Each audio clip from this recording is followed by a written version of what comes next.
Well, thank you for having me here, Shane. We had Shane speak at our Stand for the Family conference last year in Utah. He did a fantastic job, and we are a fan of his work, especially the important work to protect our Constitution.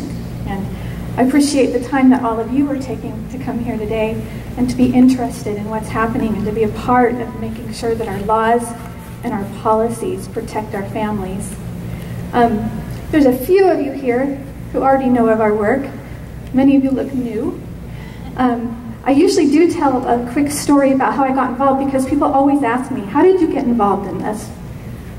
Well, about 15 years ago, I was a stay-at-home mom, and I'd never been involved in anything politically, I'm embarrassed to say, not even the PTA.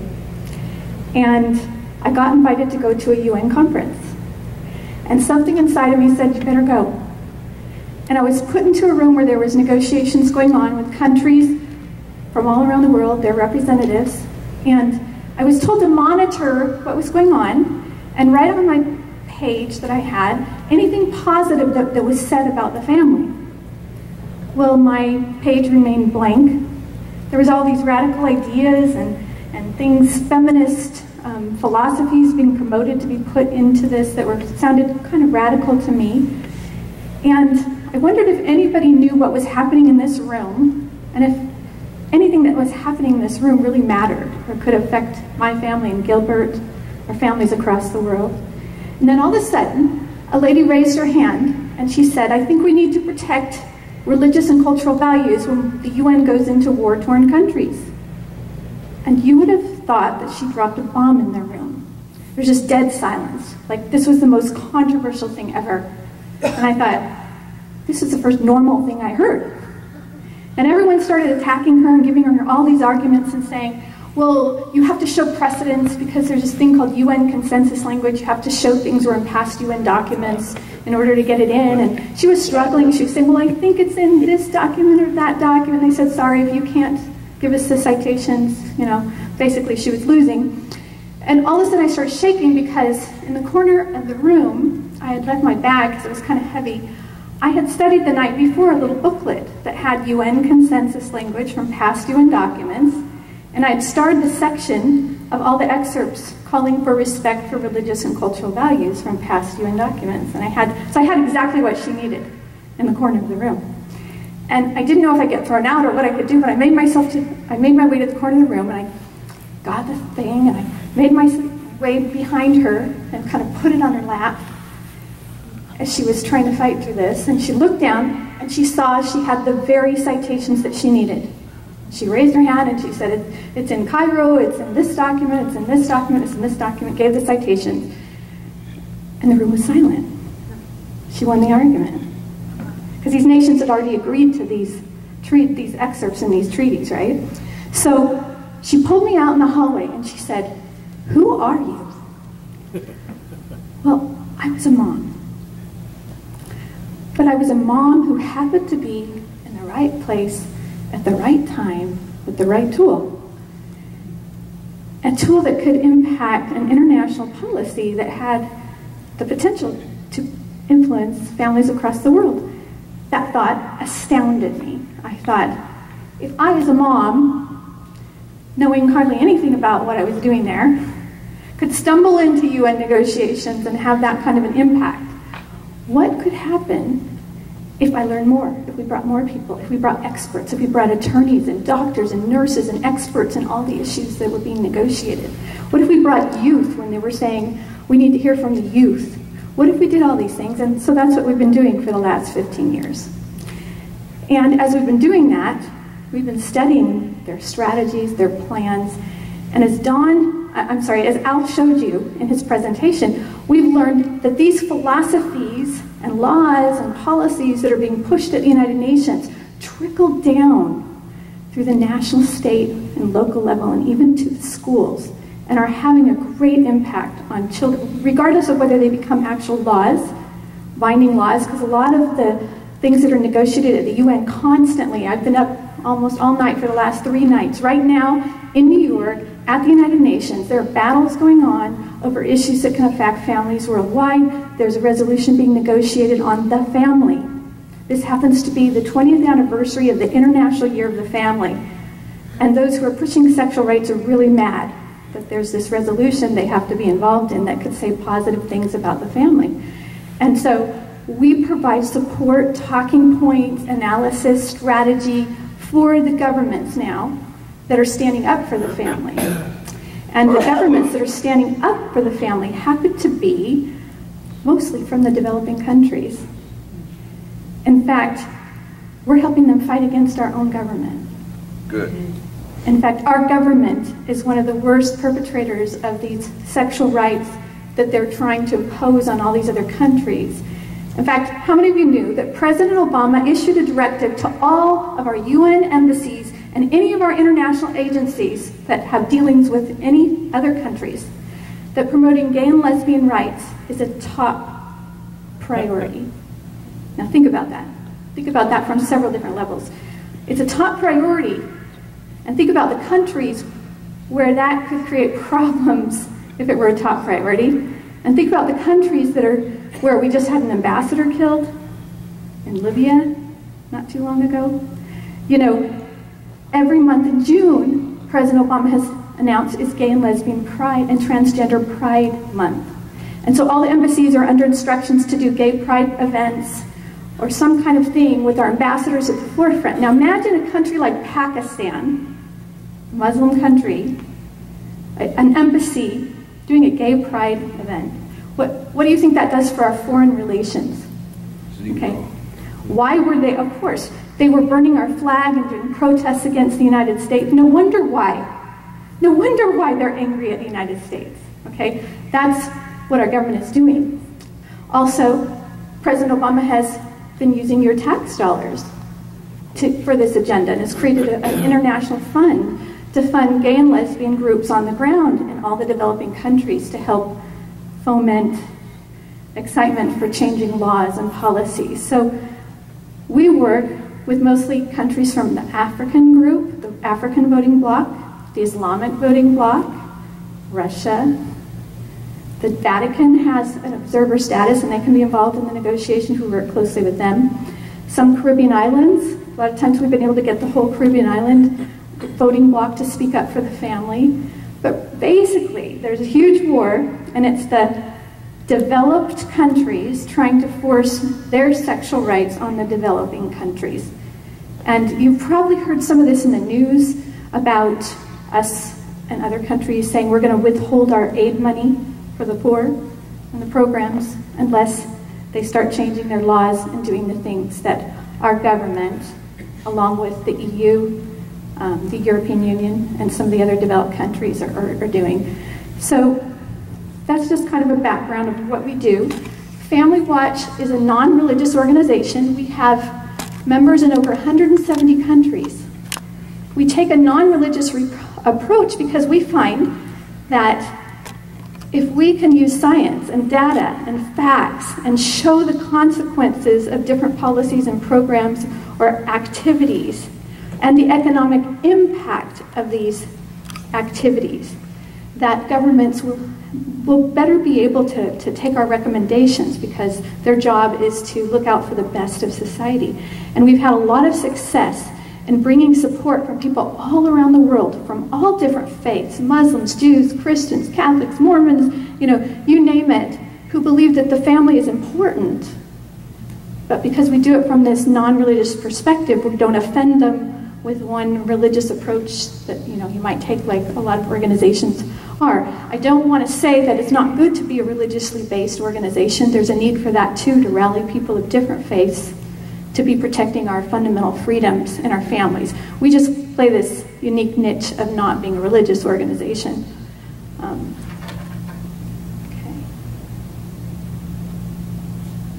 Just get in here for a second.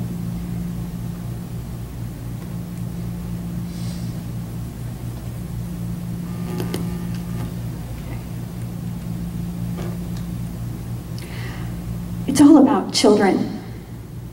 It's all about children. We find that the main part of our battle is protecting children from those who would attempt to sexualize them. Because you see, if they could raise up the next generation in their sexual and gender ideologies, their political ideologies, If they can get to them through the schools, and we'll learn about how they're doing that, then they've won the battle, because those are the future leaders of our world, right? So the majority of our work is protecting children from this agenda that I've been telling you about. Okay. There's a movement at the United Nations to give children political power. The UN Convention on the Rights of the Child that Al spoke to you about promotes a right to be heard. Children have a right to be heard in decisions that affect them, or even in policies and programs. They have a right to participate. States have an obligation to listen, is what governments are constantly being told, and they bring children to the United Nations and they manipulate these children. They'll bring them from developing countries where they have nothing, and they'll train them, they'll groom them, and say you have all these sexual rights and all these things, and we need you to come promote them at the United Nations. And then they tell the governments that they have to listen to all these children. We just recently, 3 weeks ago, did an event at the UN Human Rights Council. Some of you may or may not know this gentleman here. You can probably see half of me to the right of him.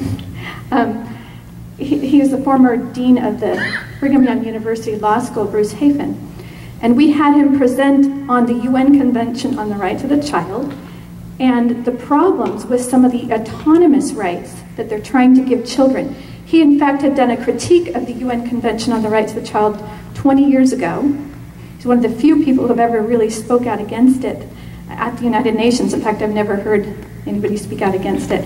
And he talked about the different kinds of rights that it deals with, and it helped the diplomats there understand the difference between protection rights and autonomous rights.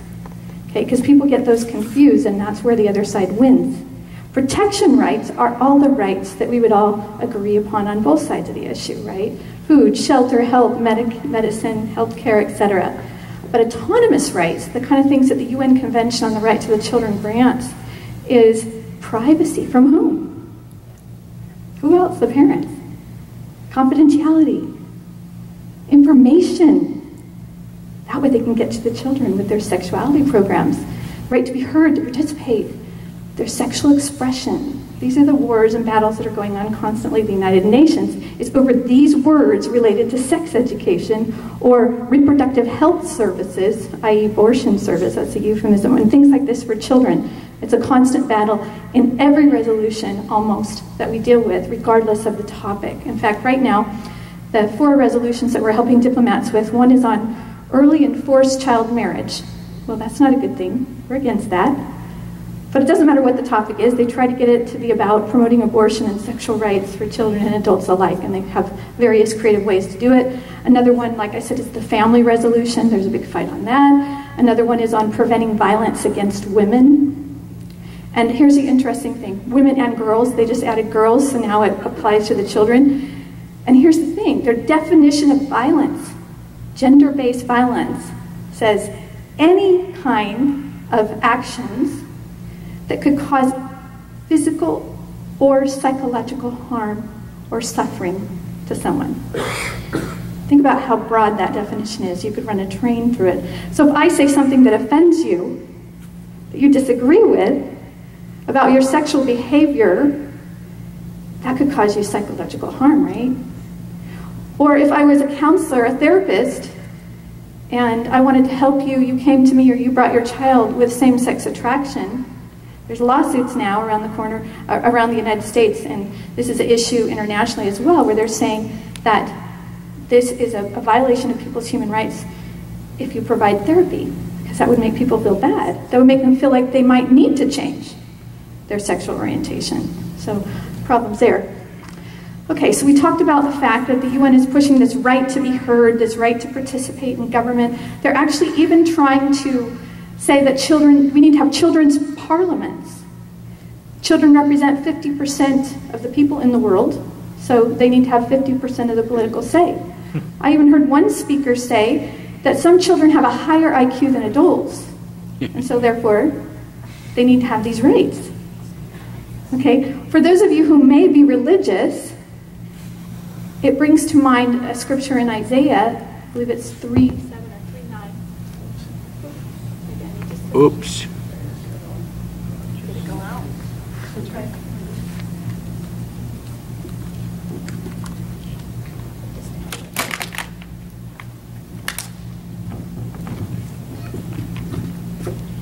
Testing?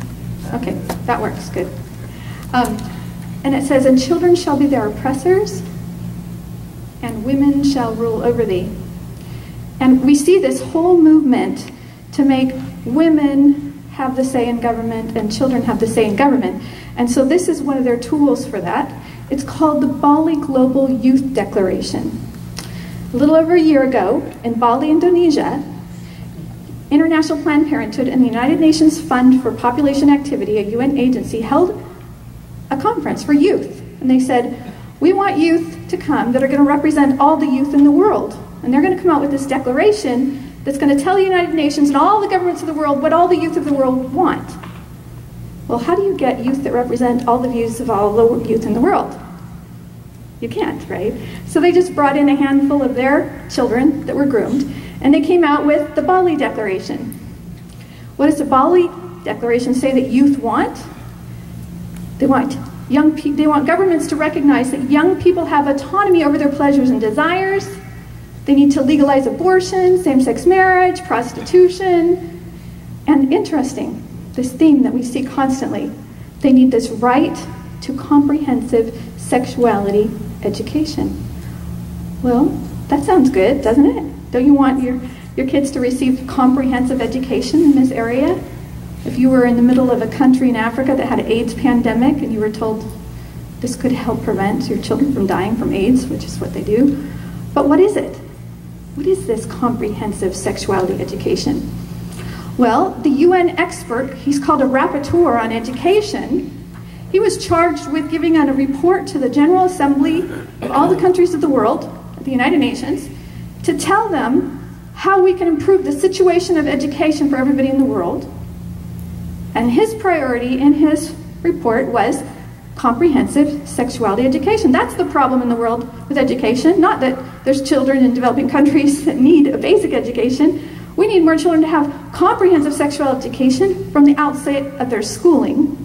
And he gives us a clue on what he believes that should consist of.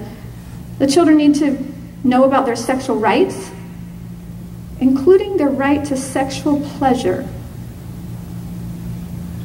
These experiences, they need to learn about eroticism and these kind of things, okay? He also identified that religion and parents are kind of blocking this huge need in the world, okay? Yep. The claims that are made about sexuality education that we hear in statements constantly in the United Nations is it will teach youth life skills, lift them out of poverty, promote gender equality, promote sustainable development. We even saw a report that said it will solve climate change, okay? That's how far they go. It will prevent HIV/AIDS, teen pregnancy, violence, stop violence against women. This education really is going to solve all the world problems. It truly is amazing. But what is it? Here, we have done studies and created documents and done lots of briefings of the UN diplomats on this. And here's what we found these education programs have. The theme in all of them is to teach children about their right to sexual pleasure at the earliest ages, promote condoms, but they never tell them about the high condom failure rates among children. Teach children to masturbate, experiment sexually. The dangerous sexual acts that they go into detail on are so offensive I can't put them up here. Promiscuity is a right. They denigrate religious and cultural values, and they promote a right that children have this right to this counseling and their sexual information and their services, and that they have these privacy rights so their parents don't have to know about it, okay? There's big money in this. You know, everybody goes, well, who would do this? Well, if you could hook a child really early into being sexually promiscuous, what are they going to need? They're going to need sexual counselings, condoms, contraceptives, abortions, counseling on how to use all these things. They're going to need HIV/AIDS testing, treatment, and care. You know, the pharmaceutical companies involved. This is huge, huge money, okay? Then the porn industry, you know, is kind of hooked into this too. I mean, that's a multi-billion-dollar industry. And they help create the customers, and it's kind of this nice cycle. Okay, the Office of the High Commissioner of Human Rights. Okay, in Geneva is where the United Nations Human Rights Council meets. And they're supposed to help promote human rights, the protection of human rights throughout the world. And the Office of the High Commissioner is the top office there with the top person who's supposed to be it was the Queen, now it's just I'll call the guy there the king of human rights, right? What do they say about comprehensive sexuality education? Laws, regulations, and policies requiring parental consent to access health information and or services, and restrictions on the provisions of comprehensive sexuality education can constitute barriers to the right of health of children. So now, you're actually breaking the law or the rights of the child if you're not letting your children have the kind of education I'm going to show you more details about. And you already had this quote from Al about International Planned Parenthood is at the forefront. They make a lot of money from this. In fact, I just read one of the emails from Rick Santorum, Patriot Group, that he sent out even today, where he talked about how two states, two Planned Parenthood entities have gotten $500 million, I think, recently, from Obamacare, okay? From Obamacare to help them promote Obamacare. And they're one of the biggest purveyors. This quote is from International Planned Parenthood Federation, but there's our US-based Planned Parenthood organization that's getting a lot of our tax dollars. The International Planned Parenthood Federation is getting millions of dollars from UN agencies and governments who don't understand their huge plan to sexualize children.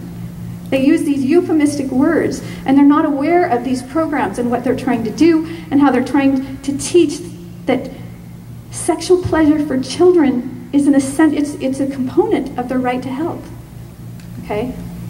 Here's one of their curriculums that they did a special breakfast at the UN, invited all the UN diplomats to announce their all-in-one curriculum. And they said that this curriculum was mandated by all these UN agencies. It was called for. They're just helping out by providing it, right? What does it have? Well, they have lots of good things in these programs because they want it to be the thing that'll solve every problem in the world, so then they can have their sexual agenda kind of hidden in it, right? In Africa, there's kind of a proverb for this called, you gotta find the cockroach in the ice cream. That's kind of our specialty, is we find these programs, we always find where they've hidden this right to sexual pleasure and the sexualizing of children. So they teach children about all these things that you can read up there.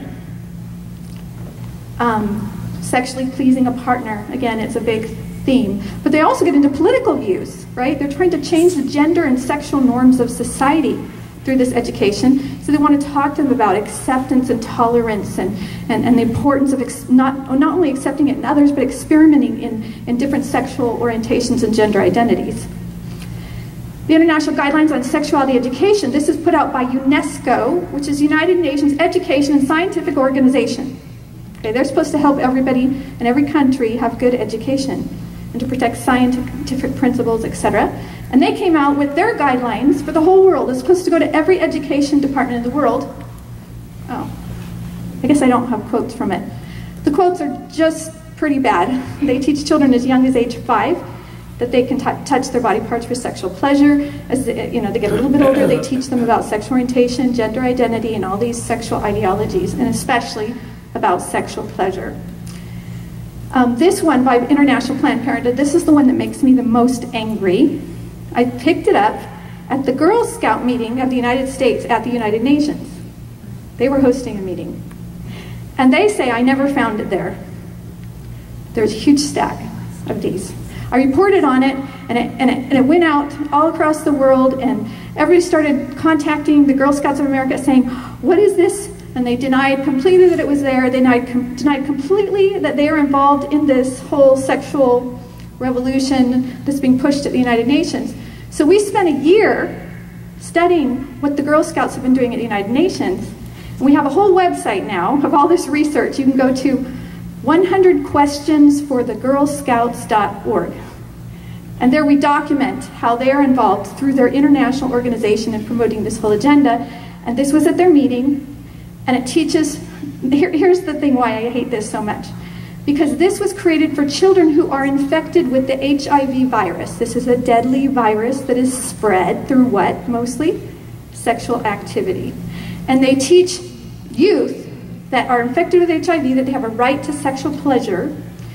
And they get more graphic than this. They teach them all sorts of different ways they can get sexual pleasure. They even say you can have sex when you're drunk. And they tell you that it's a violation of their international human rights to have to tell their sexual partners that they're infected with HIV. Okay, think about that. As was mentioned before, we adopted 3 children from Africa. Both their mother and their father died of HIV/AIDS, and their older brother, who I cared for during some of the last stages of AIDS. And this is a horrible disease that nobody should have to go through. And to tell someone that they don't have to tell their sexual partners they're infected, it's like the same thing that Al was saying.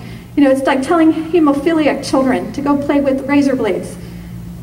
Of course, that would only hurt the child themselves, but they're telling people not only that, but to go out and harm other people with this, okay? I guess we got the things. This was from the UNESCO Sexuality Education Guidelines. Oh, I know what point I wanted to make with this. It's just out of order. So first they start with self-pleasure, okay, at the youngest ages. Then they go to pleasure with another person. Then you get 12, 15, then you learn about pleasure with someone of the same sex or the opposite sex. And then they start teaching you a lot more about that. So the last one I'm going to show you is the World Health Organization's guidelines. Okay, the World Health Organization is charged with protecting everybody's health in the world, right? So they came out with their standards for Europe, and they say it right there. A primary focus is on sexuality as a source of satisfaction and pleasure. Okay, this is even worse.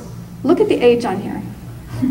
We're talking ages of 0, mind you, 0 to 4, and you can look what's up there. Okay, age 0 to 4, they're already trying to do this sexual ideology, gain awareness of their gender identity, give them the right to explore whether they're male or female, confuse them about their gender. 4 to 6, again, all these things about sexuality, masturbation, same-sex relationships. Age 6 to 9, again, this almost obsessive focus on masturbation. 9 through 12, okay, this is the one that bothers me the most, and you'll probably can see why in the last point here, okay. Give information about sexual rights as defined by International Planned Parenthood Federation. This is coming from the World Health Organization. Okay, all of these different entities I'm talking to you about, our government participates with them and funds them in different ways. UNFPA that I talked to about that held this conference for youth.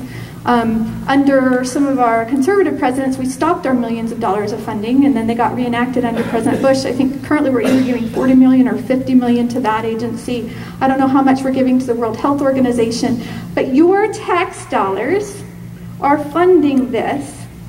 And I'd like to propose to you that you are responsible for it. You are responsible where your tax dollars are going. We are. I am.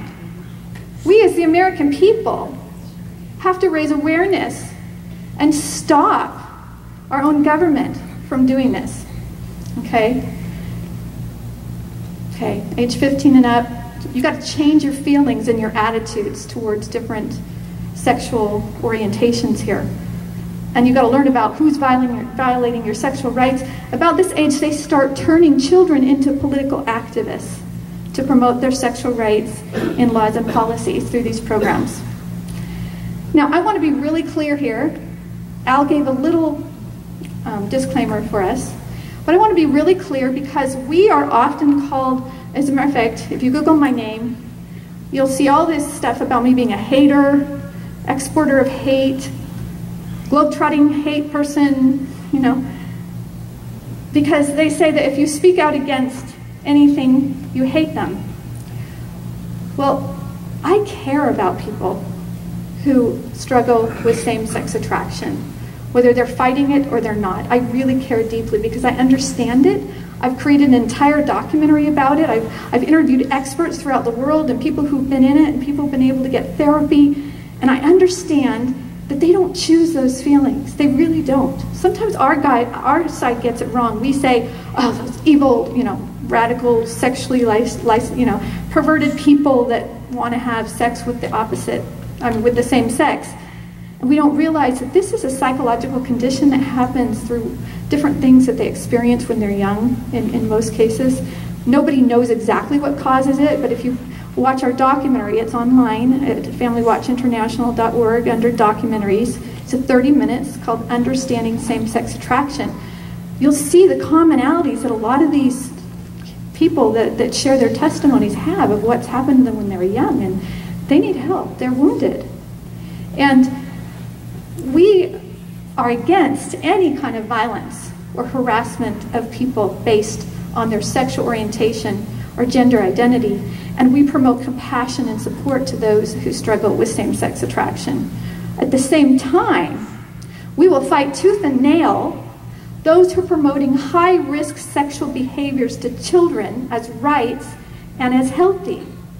Because all the social science data that we can find shows that sexual relations outside of marriage, whether they be heterosexual, homosexual, premarital, or extramarital, it really doesn't matter.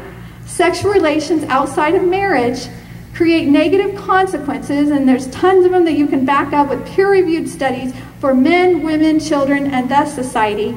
And there was even a study done in the US and also one in the US, a multi-trillion-dollar cost to government of what they have to pick up when people are having sex outside of marriage and the breakdown of the family and the things that government ends up having to support. And in the UK, I can't remember how many pounds, because they do their money in pounds, but it was in the millions as well. Nevada. We just got contacted 2 weeks ago. The people who wrote the same sexuality education guidelines for UNESCO, I'm going to tell you about them more in a minute. They're based in the United States.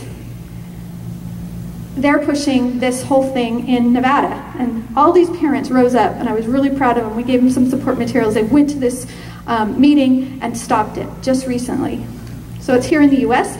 Here's an excerpt from my daughter's book in Gilbert High School. Okay. And there was a whole lot more, but we don't have time to go through. It's here in Gilbert. It's being pushed in the schools in different ways. I've had children that will report to me, even in their science class, they're being shown a science film about 7 ways to make a baby, and it's for about 2 homosexuals, and how now with modern science you can use a test tube, and shows, promotes that kind of thing. But I mean, look at what was in my daughter's textbook, okay? Do you know what your children are getting in school? Do you know what your grandchildren are getting in school? Do you know what your school district is teaching? We can no longer sit back and trust what is happening there. We have to be aware and look for it. Okay, gender identity. They're confusing our children about their own male and femaleness through these programs. Okay? Imagine if the children are being told, this is right out of one of the manuals, gender identity is how people think of themselves. It's a psychological quality. It's not like your physical sex, male or female. It can't be observed. You can't measure it. The person themselves has to report and tell you what their gender is, okay? Like biological sex, it consists of more than 2 categories. You can be all sorts of genders according to them, and they're trying to teach children to figure out what their gender is. And they even give teachers all these guidelines on how they're supposed to deal with gender in the schools, okay? You can't call children girls or boys anymore, according to them. You have to say, this group or that group related to the topic that you're doing. You can't use the words boys or girls, or you guys, ladies and gentlemen. You have to have the child tell you which gender they are and then use the name that they want, the pronoun that they want. You have to put pictures all around your classroom showing different genders and different sexual orientations. Listen to this one. When you find it necessary to reference gender, say boy, girl, or neither. You have to have the neither category if you're going to say boy or girl. Okay? And if you see children using the words boy or girl, or indicating that somebody might be male or female, you have to stop them and correct them and teach them. Okay? Okay, just a few more things. How am I for time? Because I can't see the clock. You're good. I'm good? Okay. We heard about the UN Convention on the Rights of the Child. When President Obama first got into office, he said his #1 priority was to get our Senate to ratify it. Every country in the world has ratified it except for Somalia and the United States. I'm really glad we haven't signed it for many of the reasons we've already talked about. But last year they issued a comment. Okay? They have this committee of unelected small group of people who call in all the countries and see how they've been complying if they've signed this treaty, and show them where they're out of compliance. And this committee also issues these comments on how all the world is supposed to interpret it. And this committee reinterprets it however they want. And all these sexual rights activists get on this committee, and so they issued this comment, and they said, children should have a right to sexual and reproductive freedom now under this convention. They should get counseling without parental or legal guardians, consent. And of course they need sexual education and other health services, which those are related to abortion usually, without the permission of a parent or caregiver. Even though the Convention on the Rights of the Child talks about the right of parents in these matters. So they even contradicts what's in the very treaty that they're monitoring. And last year at the United Nations, there was a resolution on preventing death, mortality in children under 5, and they tried to get this comment recognized for children in a resolution for children under 5. Unbelievable. So you've got all these dangerous sexual ideologies. Where did they come from? By show of hands, how many of you have ever heard of Dr. Alfred Kinsey? The Kinsey Report. The Kinsey Report. Okay, good. A number of you. Dr. Alfred Kinsey, with his historic book, Sexuality in the Human Male, in the 1960s, where he basically told the United States and then the world, and when traveling throughout the world, saying everything we knew about sex is wrong.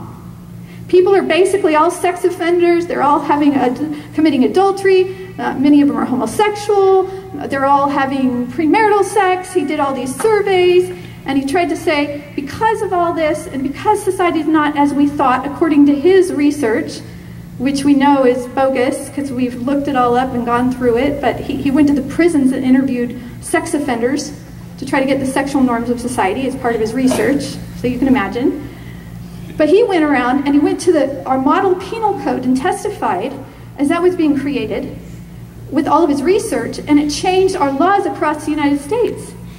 And it changed our culture because of the book and the way that things that people believed. And his institute, the Kinsey Institute, spawned what's called the SICUS, which is the Sexuality, Information, and Education Council of the United States. That is the entity in the United States that certifies all the sexologists and those who are supposed to be giving sex education. And they're all based on these Kinsey ideology. The children are sexual at birth, that they have a right to sexual pleasure because they can feel sexual pleasure from birth and all sorts of things. And they're the ones, SICUS, who wrote the UNESCO guidelines on sexuality education. They're the ones that wrote the guidelines that Nevada was fighting. They're the ones that are spreading this kind of stuff throughout the world. And their basic philosophy is, since children are sexual, according to Kinsey's research, which, by the way, was based on the sexual abuse of a pedophile, as he documented with a stopwatch his sexual responses in the children as he was abusing them. That's why he says they're sexual. Parents must accept and honor this, okay? Okay? And it goes even further. A SICUS board member, John Money, said, a childhood sexual experience, such as being the partner of a relative or of an older person, need not necessarily affect the child adversely. So, although the pedophilia movement isn't really, really prominent now, we know that's the next step, because that's the part of the philosophy behind all this. Okay, I talked about the ugly, and I'm sorry I had to do that, okay? But you need to know, because you need to fight this. You need to help us. You need to be aware. But I want to talk about the good, because there's a lot of good, and I don't want to end with all this bad stuff. The good. We've defeated references to the Bali Declaration that has been proposed in UN resolutions numerous times. In fact, we contacted the ambassador of Indonesia and we said, this came out of your country helped co-sponsor this, do you have any idea what's in this declaration? And when we told him what was in it, he was so mad. He sent his delegate to the room the first time it was proposed on the UN floor, and they squashed it right there. So even though it's on UNFPA's website as if it's accepted, it's not accepted, and many of the delegates from many countries keep fighting it because they now know what it is. That comment from the CRC committee that talked about children have sexual and reproductive freedom and all this kind of stuff without their parental consent. We defeated references. When I say we can't go in the room. We don't have a voice. We don't have a vote. But we work directly with those that do and help them and give them the information and talking points so that they can do it, and they do it because they care about protecting children just as much as you and I do. We're battling it again right now. Okay, and now we have a core group of UN member states who understand what CSE is, Comprehensive Sexuality Education, and now, because of our efforts, it's become one of the #1 battlegrounds at the United Nations, when before it was just accepted because they thought it was something good. We just put on these 3 events. One of them I just told you about, where we had the Dean of Brigham Young University, and we talked about the problems with giving children these different sexual rights, and we applied that to what's happening in UN negotiations, and how countries may have signed the Convention on the Rights of the Child, and that may have some of these things, but they don't have to keep putting it in the new resolutions. Now they know the problems with it, they can stop this. We showed how the family is the solution to world problems, and had some phenomenal programs presented and data that shows that when you focus on the family, that it lifts people out of poverty, it prevents HIV/AIDS, and it does all the things that comprehensive sexuality education claims to do, but it actually does do it, and there's lots of data showing that. And we did a presentation on preventing the sexualization of children, where, you know, we're kind of in the den of the beast there. We had representatives from UNICEF, from, you know, who knows which UN agencies, and we just said, look at this. This is what your agencies are doing. This is sexualizing children. This has to be stopped. And we kind of hit that issue really hard, as well as showed part of our new documentary on pornography called The Porn Pandemic, that shows that adult pornography is getting into the hands of children throughout the world. They're getting addicted, it's turning them into sex offenders, it's creating all sorts of problems, it's destroying marriage and families, and how we need to start focusing on adult pornography and fight that. Okay, we have a new UN bloc at the United Nations. A lot of the diplomats we've worked with launched this coalition called Friends of the Family at the Human Rights Council. And they just passed a historic resolution called Protection of the Family, and we were very much involved in helping them and giving them strategy to make that happen. And just September 15th, we had all the nations of the world that had to, because the resolution called for it, debating, well, and discussing their obligations under international human rights treaties to protect the institution of the family. Okay. They even announced during that panel, one of the government people, we have a petition called the Include the Family campaign, because the UN is right now debating and discussing and negotiating their 15-year goals, the goals that all the nations of the world are supposed to focus on to solve world problems for the next 15 years, and the family has been completely left out of it. We have people in 170 countries that have signed this petition. We have 140,000 signatures, and we need yours on it. And I'll tell you later how to do that. We've launched the UN Family Rights Caucus. We have organizations, good people throughout the world joining to be part of this fight. We co-sponsored a major event with several governments calling for the protection of the family in the new UN goals. We had ambassadors from Belarus, Qatar, and Indonesia at this event at the UN. And I guess I had to show you my family, since we're talking about family. I get to cheat here. This is my family, and my son on the left, Luis, we adopted them from Mozambique. When he came, he was 16 and a half. We brought him to the United Nations, and he ended up helping us in a major way.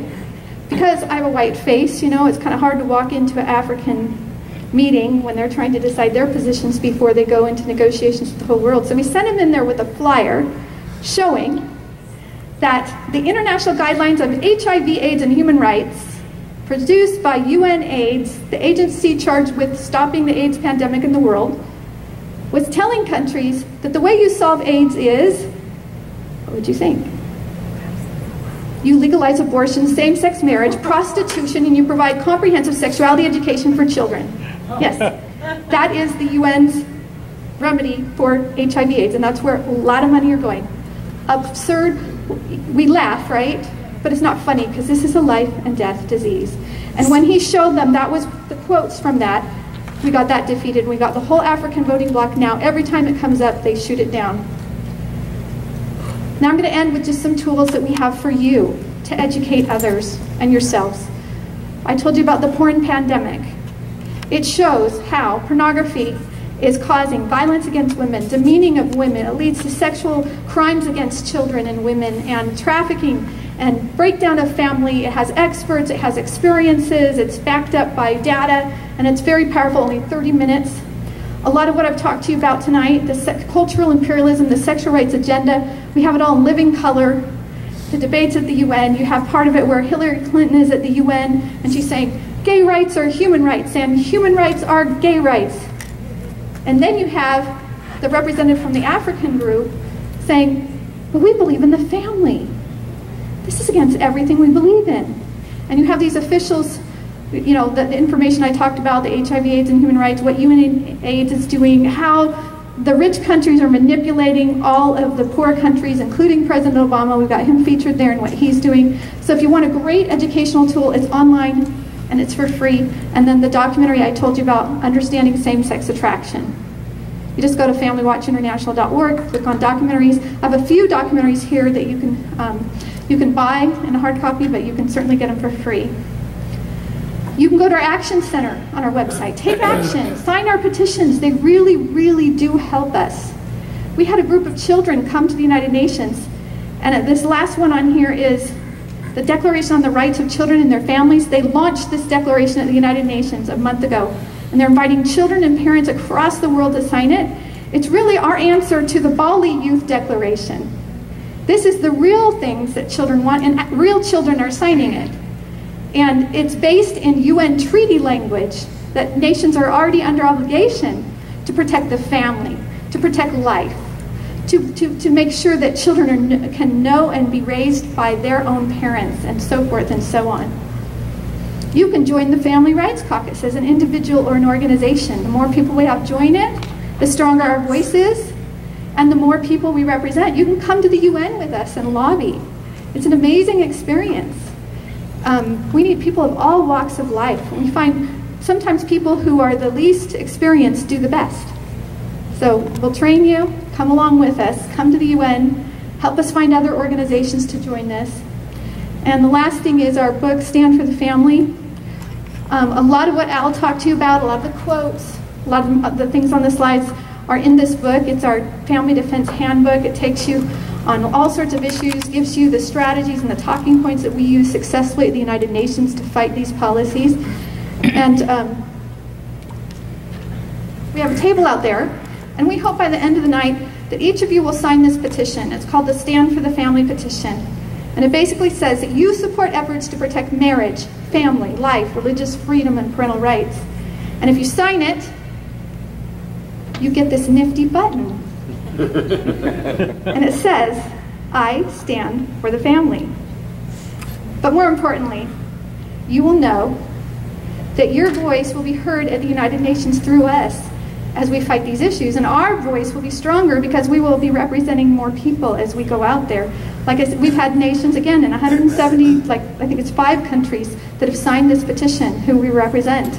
And so that gives us a lot of clout and voice as we go to the United Nations. We need 10,000 signers in every state and every country of the world. And Shannon Hart, who's here, has just agreed to be our petition coordinator, is helping us to get our 10,000 signatures in Arizona. If you'd like to help with that, that would be amazing.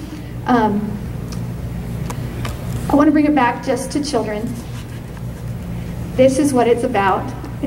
This battle is about a fight for our children and protection of our children who are our future. I invite you to join in this battle. The power in this room, your dedication, if you're showing up to these meetings over and over again, you're dedicated. You care. There's so much you can do with your voice, either through us, through other organizations, on your own, individually. I'm grateful that you took the time to come here tonight and listen to us, and we hope that you'll support our work one way or another, from simple things of signing our petition, getting our book, spreading our documentaries as educational tools. We've had people in all different countries translating our documentaries, showing them on TV in different countries. They're in huge demand. I just got an email from the Christian Broadcasting Network. They want to dub it into all these into Russian and get them all throughout Russia. And you know, we've shown it in Barbados, cultural imperialism, and it's just creating all sorts of because people don't know these things are going on. And the more people we help through these tools know what's going on, the more power we're going to have to win the battle. Thank you.